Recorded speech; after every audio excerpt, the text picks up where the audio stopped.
The city of Chicago, Mayor Lightfoot announced that the city is suing a gun store. So let's take a look at that article. Here's one from the Trib about it. Chicago sues Indiana gun store, alleging weapons routinely wind up with gang members and felons. Yeah, it's not good. The practices of the gun store are pretty bad. It's an interesting approach to sue the gun store. Yes, they should be handling it better. Basically, the feds, the ATF, should be stinging these people much more than they are and putting them out of business, taking their business licenses. It shouldn't have to rest upon a city to file this suit. I think this is whack-a-mole for the city. I think you can sue this one, and even if it slightly adjusts their practices, they're going to find the gun somewhere else. That's my thinking. I hope I'm wrong. Maybe I'm wrong. I think it's kind of an interesting idea, but I also think this could very well be wag the dog. Let's blame other people for the gun violence in Chicago and the fact that we're not doing anything about it. Right? And this is, right, structural change has not come to Chicago. The reformer, the head of the Police Accountability Task Force, has basically brought no reform to the police department. Basically none. It's pretty sad. So this may be a completely honest effort.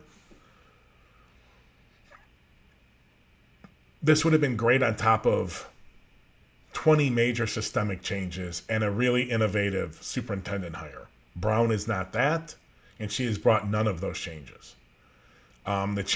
Whatever she's brought in, has been incredibly, incredibly, incredibly weak. And once again, I'll say it.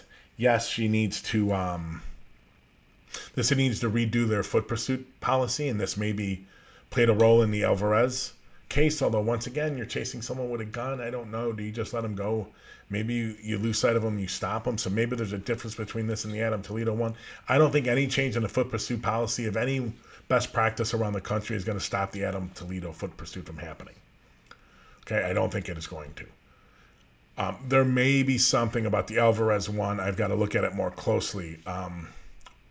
But anyways, this lawsuit thing would have been good if it was on top of a bunch of major reforms and maybe took on the top 10 gun stores that were supplying and illegally supplying guns. Or not illegally, but unethically, maybe against the rules, selling guns that they shouldn't be to people they have a good reason to believe are straw purchasers. But this, like, on its own seems kind of a wag the dog thing. This seems much more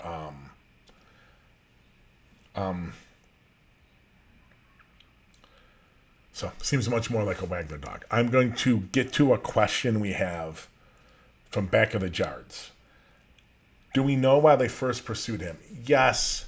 I'm not 100% sure at the moment why they were called to the scene, and I'm going to talk about it in a few once after the break about the FOP's response, and in there they talk about how this specific officer knew Alvarez. He had evaded him once, so they had a history.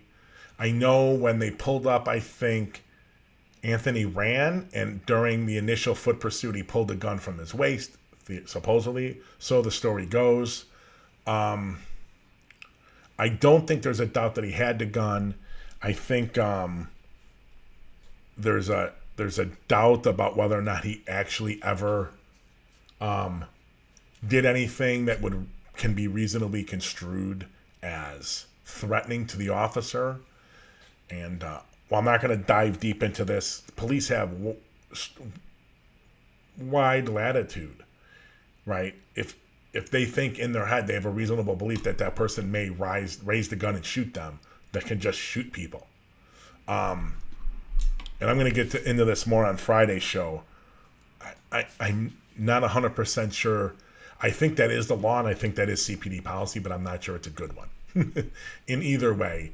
But it does get complicated because someone could be looking completely away and have their back to you and turn their arm and just shoot. It's complicated. I'm not going to get into it all now. We'll talk more about it after the break. But thank you so much for the question. Let me know if you have more.